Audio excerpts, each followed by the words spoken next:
Sedaj pa seveda povabim Stojana, da pride in nam pove modrosti trojnega Sokratovega filtra in da to podeli z vami. Dragi Stojan, prosim, prideš, izvoli.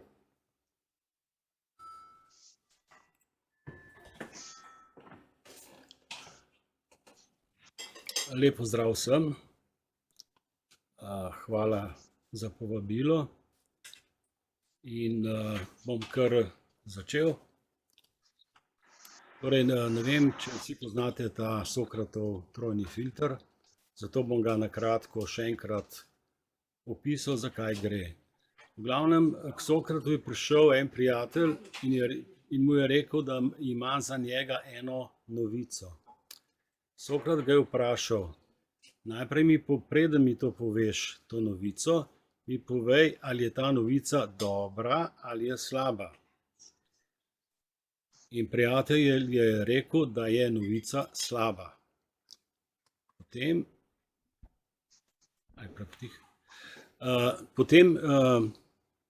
ga je vprašal, povej mi drugo stvar, ali to, kar mi boš povedal, je resnično ali je neresnično oziroma lažnivo, ali si ti prepričan, da to je tvoje izkustvo, da ti stojiš za tem, kar mi boš povedal. In je on rekel ne. Jaz sem pač to slišal in bom pač povedal, tako kot je. No, je pa rekel, no, potem zdaj mi pa še povej, ali je ta novica, ki jo nameravaš meni povedati, ali je ta novica dobra ali je ta novica slaba. In je prijatelj rekel, ta novica je slaba. In Sokrat je rekel, torej, če je ta novica slaba, oziroma zdaj ne, tretjo sem se zmotil, za tretjo stvar je rekel, ali bo ta novica koristna, ali bo nekoristna, ali bo ta novica koristila drugim ljudem, ali pa tudi meni. In je prijatelj rekel, ne, pač ni.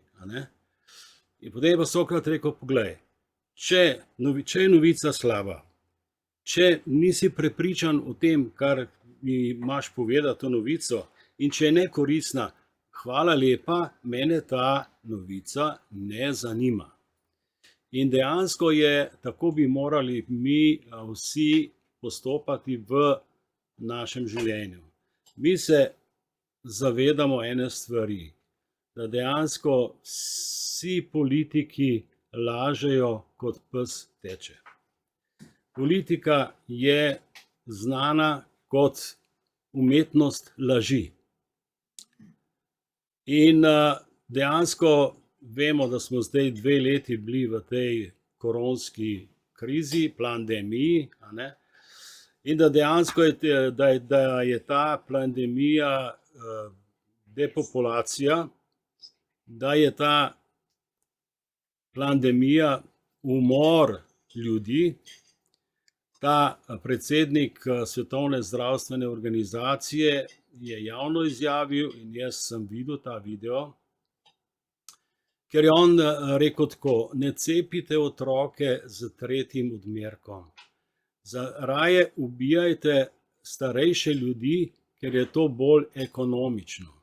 Skratka, možakar se je zarekel, povedal je, po nesreči je povedal resnico. Zdaj, mi vemo eno stvar, dejansko v vseh religijah je ena glavnih tem resnica. Jezus je rekel, resnica vas bo osvobodila. V Indiji, pa tudi drugje po svetu, sploh v tej hinduistični kulturi, oni imajo sestanke, kjer se zbere skupina ljudi in oni to imenujejo družba z resnico. Oni govorijo o svojih izkustvih, o svojih doživetjih, glede na dogodke, ki se dogajajo okoli njih. Zdaj, glede resnice, v tem absolutnem smislu, resnica, tista resnica, katero ta svet zunanji smatra za resnico, dejansko ni resnica. Prava resnica je tista resnica, ki ne prihaja iz glave, prava resnica je tista, ki prihaja iz srca. In mi se moramo naučiti prisluhniti svojemu srcu, prisluhniti svoji duši, kakorkoli pač to imenuješ, in prisluhniti svojim občutkom, prisluhniti svoji intuiciji, ker dejansko Bog, ki je vse prisoten, vse povsod, je tudi v našem srcu in on nam sporoča. Rumi je rekel eno zelo lepo misel, pravi, v vsakem trenutku ti dobiš 100 sporočil Boga. Čudovita misel, seveda, koliko pa smo mi sposobni slišati to misel Boga, ker spet grem nazaj na Jezusa. Jezus je rekel tako: ljudje imajo oči, a ne vidijo, ljudje imajo ušesa, a ne slišijo. Torej, mislim, kaj je tisto, kar mi ne vidimo, in kaj je tisto, kar mi ne slišimo. To je glas srca, to je glas tvojega lastnega srca. In pa glas tistih, ki govorijo iz srca, glas tistih, ki na nek način se dotaknejo tvojega srca. Torej, zdaj, če gremo nazaj na ta trojni Sokratov filter, pa gremo na prvo točko v teh treh, dobro in slabo. Vsi mi vemo, da če naredimo nekaj nesebično dobrega za soljudi, da se dobro počutimo. Vedno, ko naredimo nekaj dobrega za soljudi, se vedno, vsaj kar se mene tiče, pa tudi kar ostalih, ki jih poznam, ko naredijo nekaj dobrega, se dobro počutijo. In ljudje so, če ti njim narediš nekaj dobrega, so oni ponavadi hvaležni. No, ampak ta hvaležnost ljudi se spet prenese na tebe. In dejansko tisto, kar ti narediš dobrega, to je tisto, kar krepi tvojo zavest, to je tisto, kar krepi tvojega duha, to je tisto, kar dviga tvojo zavest. In tukaj v društvu Belis za srečno življenje 2 leti se društvo trudi pri ozaveščanju ljudi, pri dvigovanju ljudi na višji nivo zavesti. In si zaslužil vso pohvalo, tudi vi, ki poslušate, ki ste člani, sem na enem od protestov rekel, mi vsi smo lučke, ki svetimo v tej državi Sloveniji. Mi smo tisti, ki dvigamo zavest, mi smo tisti, ki smo lahko ponosni nase.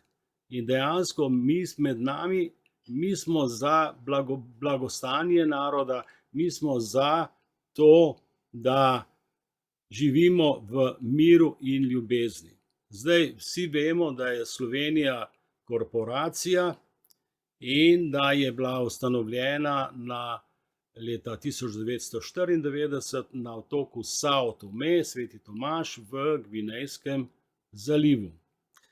Leta 1994 je bil direktor tega nezakonitega podjetja, je bil Borut Pahor.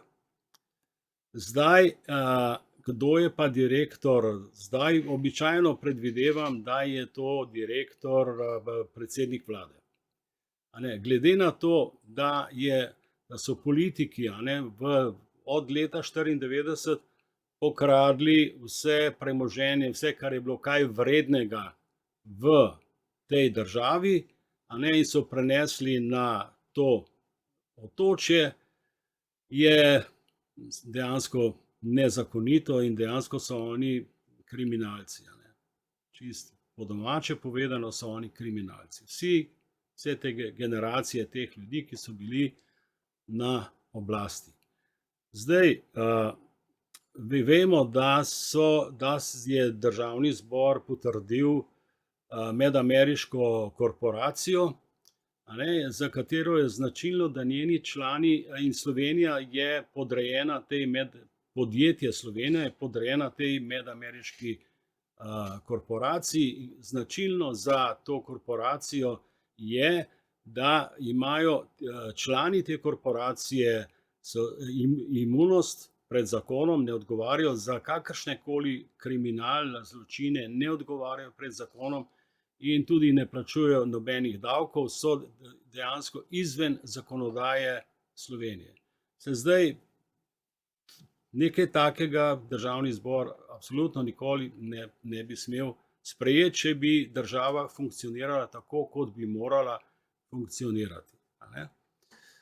No, zdaj, če gremo malo tudi na te predsedniške volitve, glede na to, da je Slovenija d.o.o., da je Slovenija podjetje, seveda oni nikakor, te oblastniki nikakor si ne bojo dovolili, da bi bil predsednik države nekdo od ljudstva, ki bi skrbel za narod, ampak naj bi to bil nekdo iz njihove korporacije oziroma njihovega podjetja. In oni bojo verjetno poskrbeli za to, da bo pač nekdo od njih, nekdo iz te ptičje družbe zasedel ta položaj.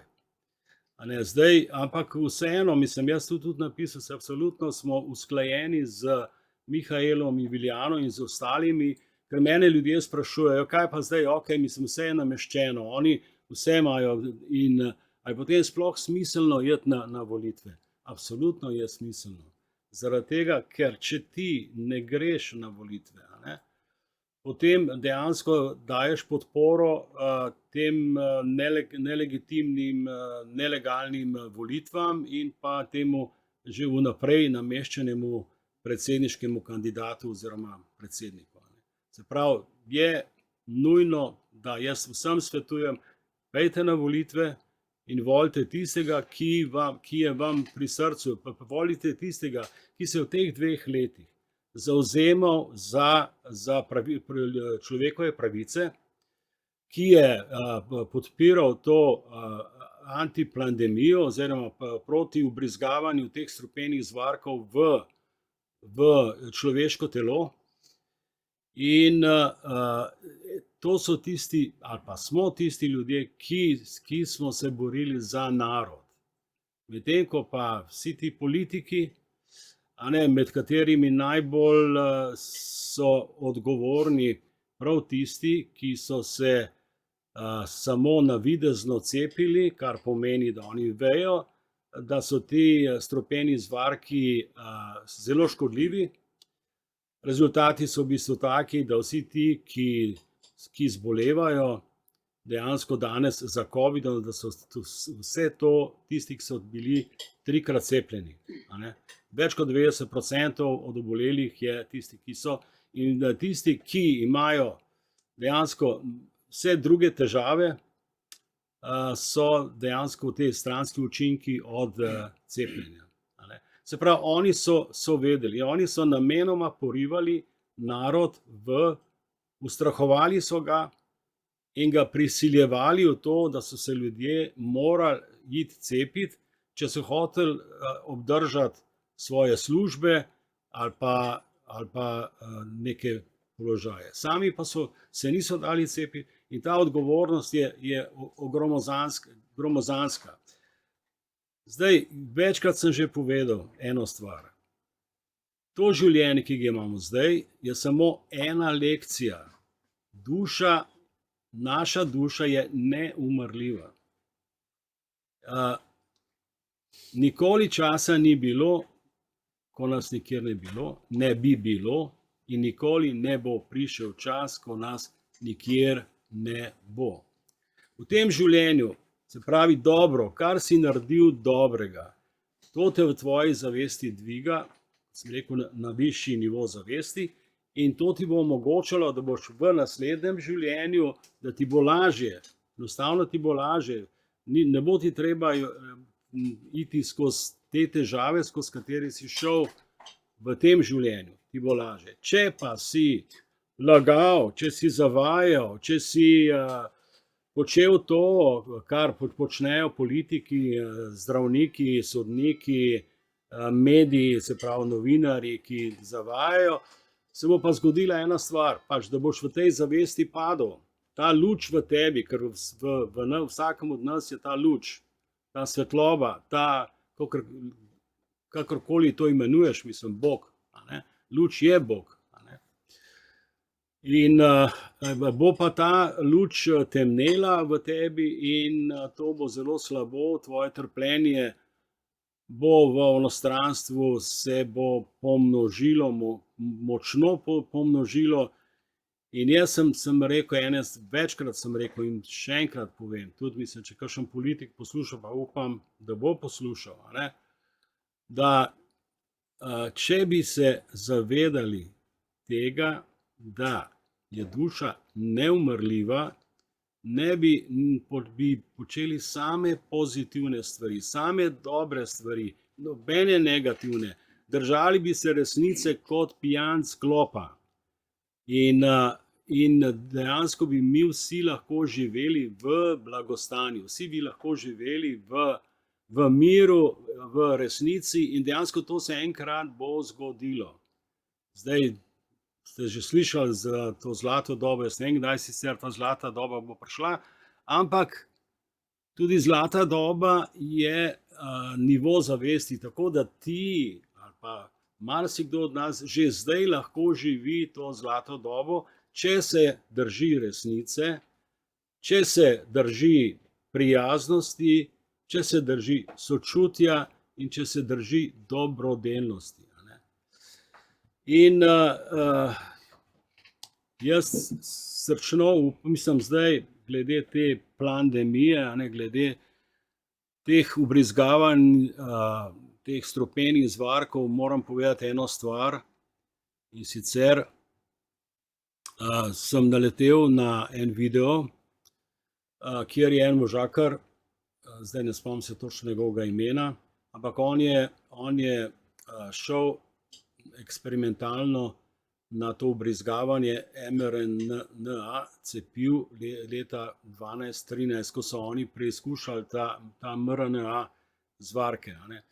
No, in on trdi tako, da zdaj, ko sem jaz bil v Ameriki, takrat so bili časopisi in so to objavljali razne te farmacevtske te firme, da rabijo kandidate za preizkušanje enih določenih zdravil in plačilo je dobro, pač greš tam v bolnico, si tam par dni, 5 dni in ti plačajo 500 evrov, takrat $500.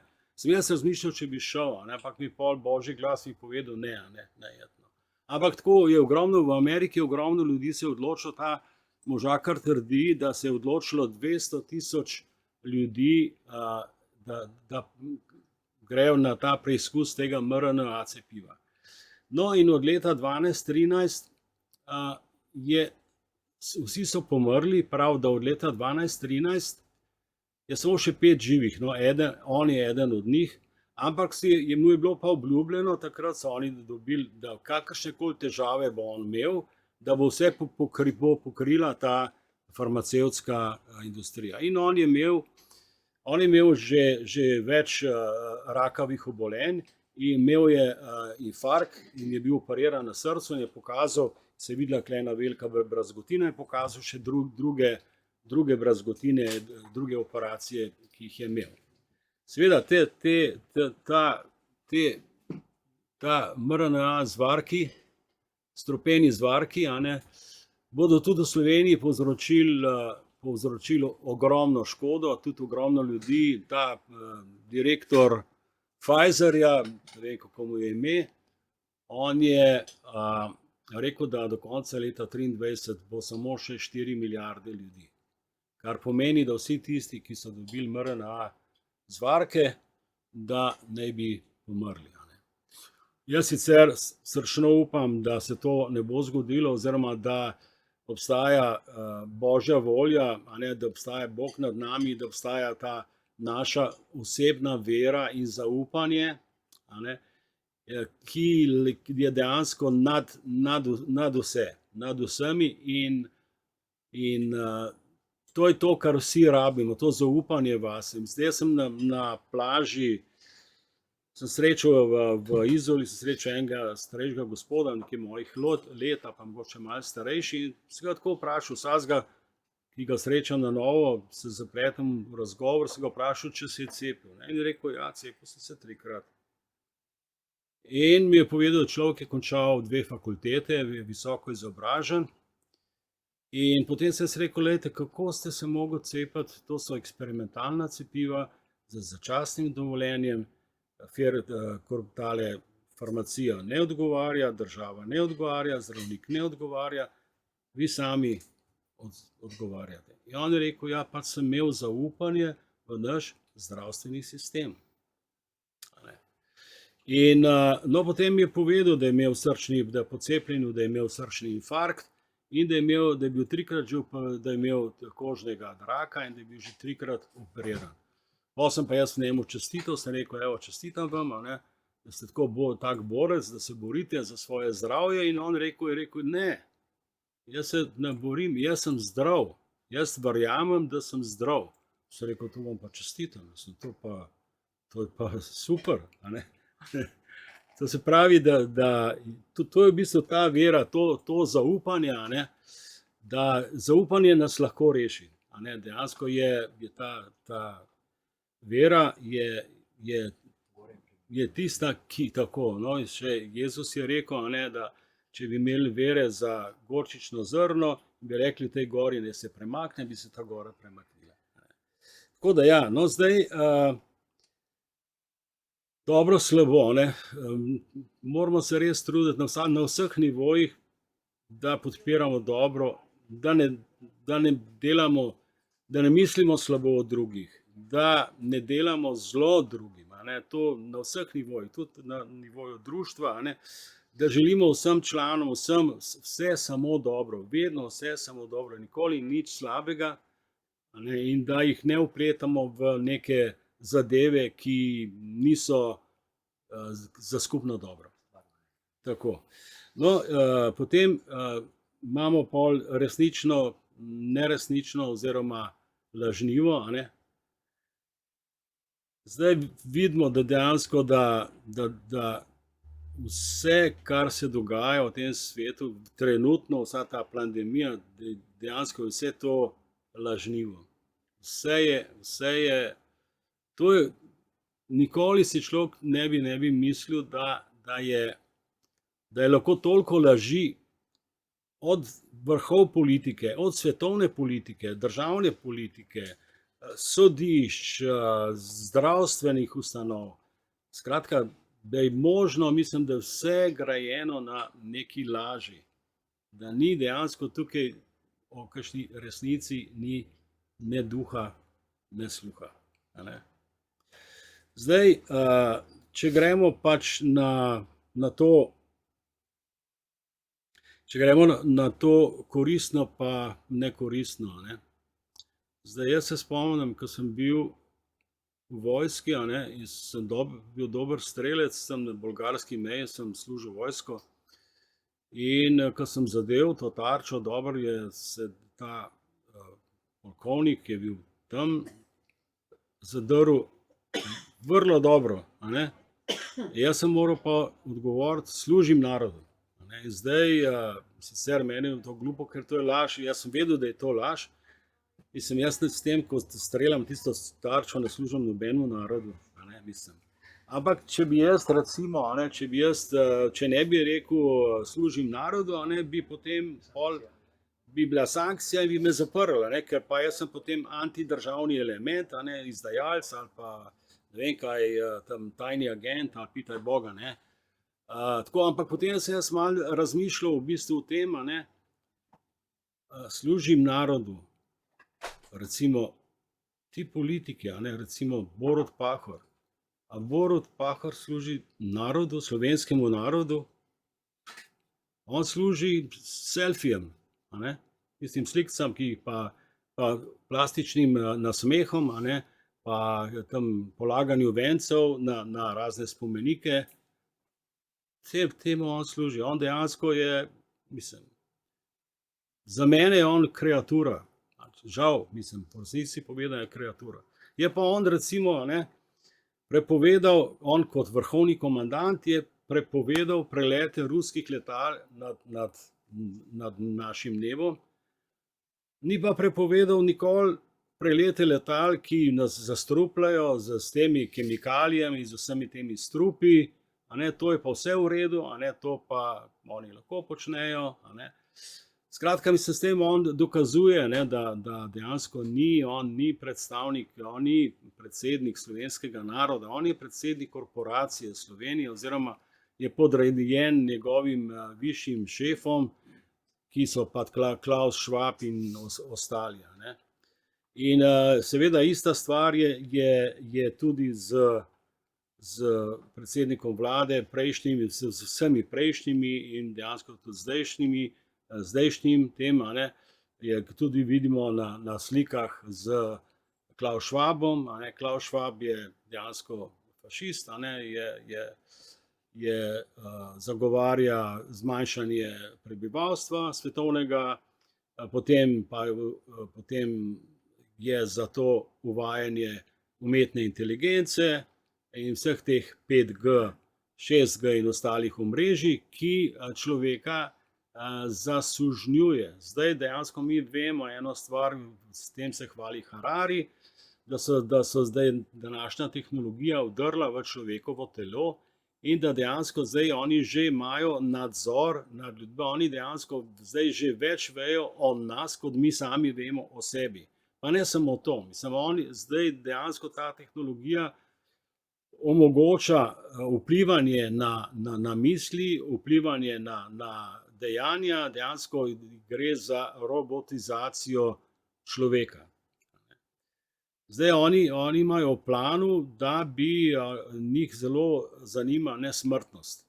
Ne? In oni bi radi to svojo pamet vklopili v računalniške sisteme in bi s tem dosegli neko nesmrtnost. To je totalna bedarija. Tukaj se pravzaprav vidi, da so oni satanisti in da oni dejansko so toliko daleč od ljubezni, toliko daleč so od miru, toliko daleč so od resnice, a ne, od tiste resnice, ki osvobaja, da žal, mislim, lahko do njih čutimo samo pomilovanje. A ne.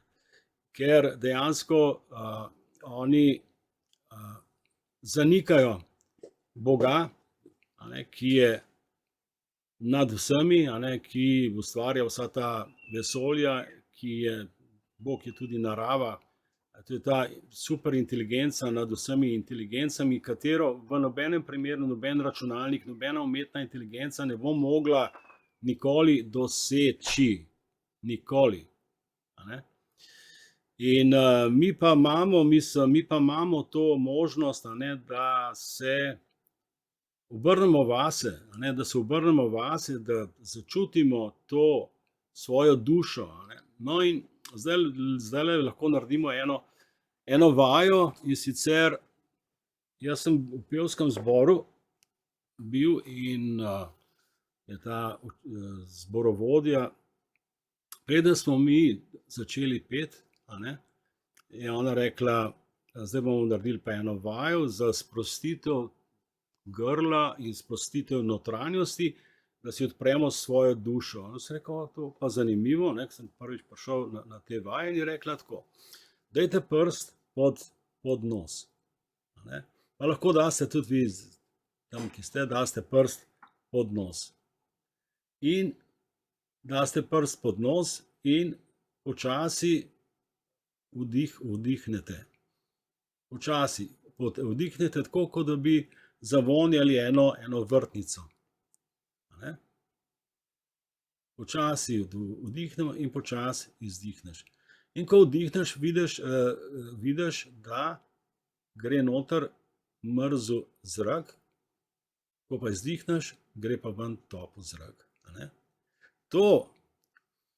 To delati, recimo, lahko to delamo, kakšnem, ne vem, koliko imamo časa, kakšno minuto lahko delamo to? Lahko. Okay. No, dajmo to delati, pa bom jaz, ker ta gospa, ne, dirigentka, ona je tako dirigirala, ne, rekla takole, zdaj pa počasi vdihati. In je pokazala tako z roko, no, zdaj pa počasi izdihati. Pa spet počasi vdihati. Ampak tako, kot da vonjaš vrtnico. In spet počasi izdihati. In spet počasi vdihati. In spet počasi izdihati. Zdaj lahko tudi zaprete vmes oči in se osredotočite v svojo notranjost, v svoje dušno srce in dajmo še to še ponoviti, še ene parkrat, a ne?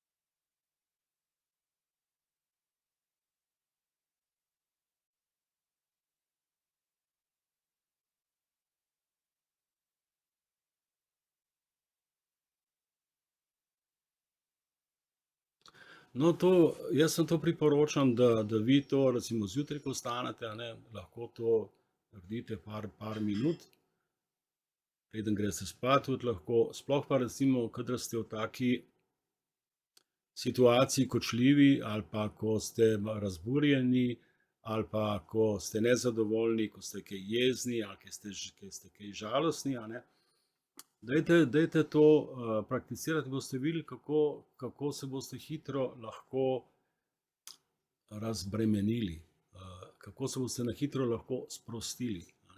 In dejansko res, mi smo vedno to delali, te vaje, preden smo peli, in dejansko ti glasovi niso bili več tako zakrčeni, ampak so se bili bolj odprti in bolj sproščeni. Tako da ja, to sem rekel, da bi to tudi vključil v današnje predavanje. In dejansko se pravi, vsi ti, ki so na oblasti, dejansko, koliko oni koristijo nam, ljudem, jaz mislim, da zelo malo ali nič. Oni dejansko res niso predstavniki ljudstva. In ljudstvo kot mi, ljudstvo kot tako si pa zaslužimo, da izberemo človeka, ki bo zastopal interese ljudstva. Zdaj, kot sem že tudi napisal, predsedniški kandidati rastejo kot gobe po dežju in seveda je to po eni strani demokratično, ampak za nas kot civilno družbo pa to ni dobro. Dobro je bilo, da bi vsi, ki smo za ljudstvo, ki izhajamo iz ljudstva in ki nam je mar za ljudstvo, ki nam je mar za narod, da bi dejansko izbrali enega človeka, v katerega imamo zaupanje. No, tukaj bi jaz se zahvalil in bi končal in se zahvaljujem vsem in želim se dobro. Ostani še tukaj minutko. Glej, prišel si sem in z nami podelil del svojega resničnega življenja in izkušenj. In s tem trojnim filtrom ga bom zdaj pri tebi preizkusil. Ok. Ali si popolnoma prepričan v to, kar si povedal? Ja. Jaz sem to čutil, moram reči. Ampak predhodno te nisem vprašal, preden si začel. Zato zdaj na koncu vprašujem. Ja, Tako je, mislim, hvala za to vprašanje. Ja, Dejansko je srce, ali naša duša, ne, ve mnogo več kot naš razum. ja, In Ja. ko se mi naučimo, a ne, prisluhniti svojemu srcu, mi dobivamo signale. Ne. To so ta sporočila Boga, za katerega je Rumi rekel, da v vsakem trenutku dobimo 100 sporočil Boga. On nam dejansko skozi sporoča skozi naše srce in tam, da mi praktično dobimo vse odgovore. In mi, ki smo majčkeno na višjem nivoju zavesti, nam je bilo tako jasno že takoj od začetka, glede te pandemije, takoj nam je bilo jasno. res je. Preden smo sploh šli Res je. karkoli raziskovati, Res je. to drugo stran. Ja, ne. ja. No, druga stvar, a ne, ki jo pa ta filter daje, ali je to ne samo, da je resnično, ali je koristno zame in za, ne bom rekel moje prijatelje, ampak člane društva, mojo družino, prijatelje in državljane, ki bodo to poslušali.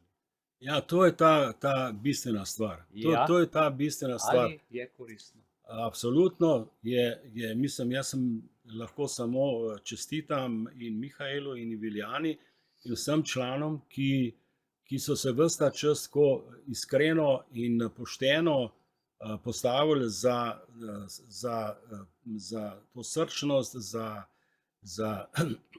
za to, da se ljudje ozavestijo. a ne. Ja. In hvala Bogu, no, mislim, da smo zbrani in zaradi tega tudi obstajajo te težave oziroma ta oblastna oligarhija, ki želi pač nam, ki smo mi za njih moteči faktor, a ne, in nam skuša nagajati na vse možne načine, tudi ta način, ko so prišli sem in so odnesli računalnike, telefone in vse te stvari. Zapirajo portale, blokirajo. Tako, ja. Težave na res vsak teden nekaj novega se spomnijo, ampak društvo, lej, se vidi tek na dolge proge in da vse to, kar se zdaj dogaja, je izkušnja od prej, drugače se ne bi znali, kako bi rekel, eksperimentalno, fizično tej zadevi ogniti oziroma jo preskočiti, oziroma, kot sem jaz v prejšnjem enem predavanju rekel, ne vzeti osebno, ne vzeti k sebi. No, to je zelo, zelo pomembno. Ampak vzeti kot okoliščino, a ne kot voda, ki pride na prepreko in gre lepo okrog, kot je Bruce Lee rekel. Be like a water. A ne? Ja. Sej počasi pol ti zgnije noter, se zgubi, raztopi, ampak voda gre svojo pot. Življenje teče svojo pot. Še eno vprašanje, preden zaključiva, oprosti mi. Ne, Kako, recimo, država reče, da je zate nekaj dober, vemo, poznamo to, a ne? In ko država reče nekaj dober in reče, da bo to koristilo, kako bi lahko to prefiltriral, da bi videl ozadje tega? Je tle kakšna računica, so kakšni znaki, po katerih bi ti ljudje, ki nas zdaj poslušajo, recimo, in so sveto verjeli, da je to resnica, da se dajo, recimo, da se jim vzamejo zdravilo, recimo, ne, ki ni, ampak da to verjame in da to njemu koristi, kako lahko se temu res tako prepričaš in verjameš, da ni kasnejših posledic, ker to je katastrofa, ko zveš, da je bila vse skupaj prevara. Ko kasneje priznajo, ko sodišče pove, ko se stvari dogajajo, ko se vidi fizično na ljudeh, kako pešajo, kako zbolevajo. V kliničnem centru, bom kar na glas povedal, na urgenci, zdaj je prišel ukaz, da ne smejo več dajati zvočnih signalov, kadar je urgenca, a ne, ker je tega preveč. Pogrebne službe pregorevajo, nikjer se o tem ne piše. Ja, točno to je, mislim, jaz bi mogoče mimogrede samo omenil, da sem zdaj slišal en intervju, ki je po radiju, ko je gospa Beović razlagala o tej pandemiji, o tem cepljenju in tako naprej. In se je en možakar javil in je rekel, tako, jaz sem 3-krat cepljen že bil in sem zdaj 14 dni po tem zadnjem odmerku sem doživel srčni infarkt. Kaj mi svetujete? In je Beovićeva rekla, svetujem vam, da se cepite še 4. Se pravi, ona, to je, mislim, in ta gospa je predsednica Zdravniške zbornice Slovenije, a ne, se pravi, dejansko so ti zdravniki so se močno diskreditirali, oni so izgubili ves ta renome, ki so ga imeli. Ne? Sicer razen tistih, ki so, imamo to skupino civilnih zdravnikov, ne, ki so To je druga stvar, to se čuti razlika. Eni so akviziterji, ki prodajajo, da zaslužijo čist nič ni mar, ali bo človek ostal zdrav ali ne. To je moje osebno mnenje, da ne bi kdo tega osebno mogoče vzel, ampak to je moje osebno spoznanje, ki ga vidim.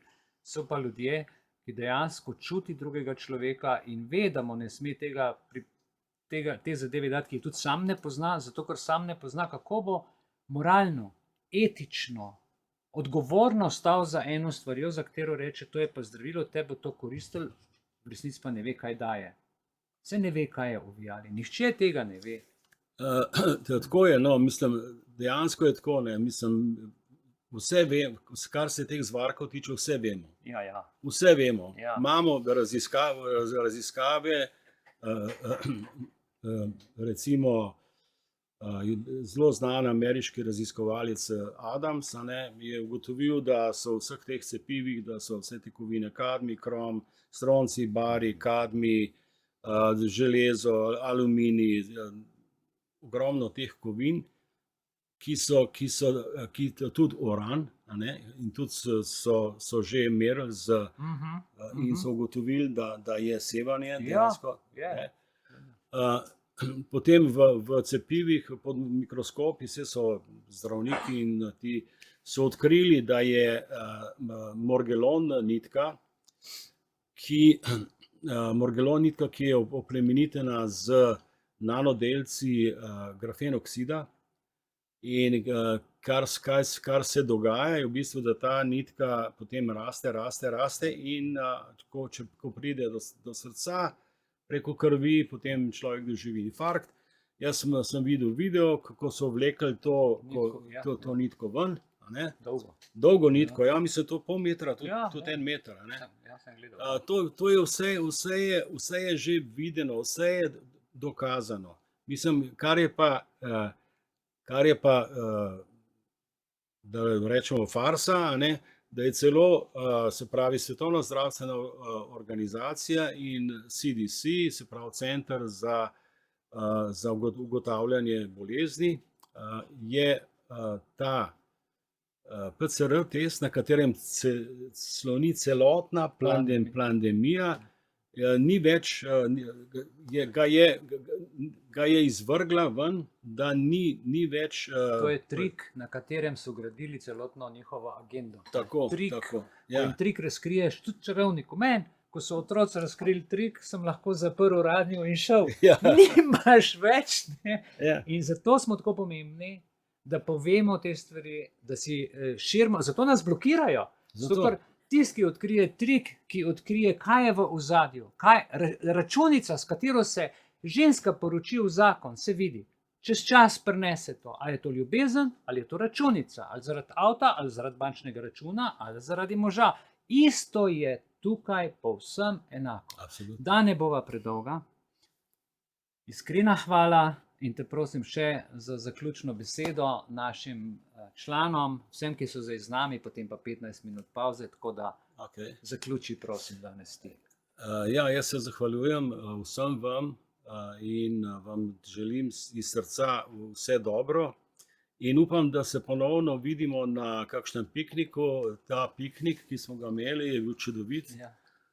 Mene je zelo veselilo, da sem se spoznal z mnogimi od vas, ker se večinoma poznamo samo preko Zoomov, pa preko Facebooka, ampak ko se vidimo v živo, je to res nekaj lepega, da podelimo te pozitivne energije in je to čudovita stvar in upam, da bo še kakšna taka priložnost, ko se bomo lahko dobili in podelili ta naša izkustva in naše pozitivne misli. Hvala lepa, Stojan, se vidimo.